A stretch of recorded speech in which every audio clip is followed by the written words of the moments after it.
नमस्कार, मी सुरेंद्र हरिश्चंद्र नेमळेकर, संस्थापक सदस्य कोकण रेल्वे। मध्य रेल्वेने उन्हाळी स्पेशल ज्या गाड्या सोडलेल्या आहेत त्या मुंबई ते थेट करमाळी, मडगाव, तिरुवनंतपुरम अशा मार्गावर सोडलेल्या आहेत।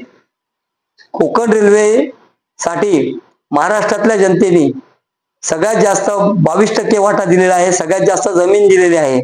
परंतु कोकण रेल्वे मार्गावरती फक्त दोनच गाड्या सुटतात, एक तुतारी एक्सप्रेस आणि दुसरी दादर रत्नागिरी, ती सुद्धा आता दिव्यावरून सोडली जाते। या दोनच गाड्या आम्हाला मिळाल्या आहेत। तर याचं कारण म्हणजे सावंतवाडी टर्मिनसचं काम पूर्ण झालेलं नाहीये। 10 वर्ष झाली टर्मिनसचं उद्घाटन होऊन, आता म्हणे त्याला 422 कोटी रुपये खर्च येणार आहे।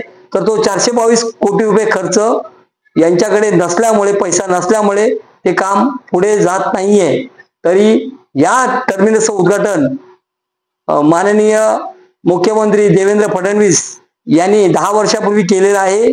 योगायोगाने पुन्हा तेच मुख्यमंत्री आहेत, तरी त्यांनी त्या रेल्वे टर्मिनसचं आता पूर्ण करून उद्घाटन करावं आणि ते झाल्यानंतर आपल्याला सावंतवाडीवरून वसई, कल्याण आणि पुणे अशा गाड्या सोडता येतील।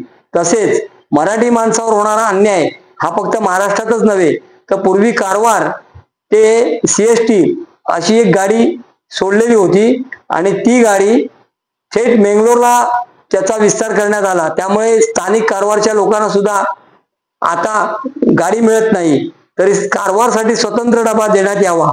तसेच उन्हाळी स्पेशल गाड्यामध्ये विशेष महत्वाचं म्हणजे चिपळूण मेमू सकाळी 8:30 वाजता पनवेलवरून सोडावी व ती गाडी चिपळूणला गेल्यानंतर पुन्हा पनवेलला आणून रात्री 8:30 वाजता पुन्हा चिपळूण करता रवाना करण्यात यावी। अशा 2 चिपळूण मेमू आणि सावंतवाडी 2 गाड्या जर सोडल्या तर मे महिन्याच्या सुट्टीमधील लोकांना त्याचा फायदा होऊ शकतो। आता सर्व स्थानिक लोकप्रतिनिधींनी सावंतवाडी टर्मिनसचं काम पूर्ण करून घ्यावं आणि त्याला मधु दंडवते यांचं नाव देण्यात यावं, अशी मी आग्रहाची विनंती करतो। कारण त्यांच्यामुळेच आम्हाला रेल्वे भेटली, त्यामुळेच आम्हाला रेल्वे दिसली। जय हिंद, जय महाराष्ट्र। VPL YouTube चॅनलला लाईक करा, सबस्क्राईब करा आणि बेल आयकॉनवर क्लिक करायला विसरू नका।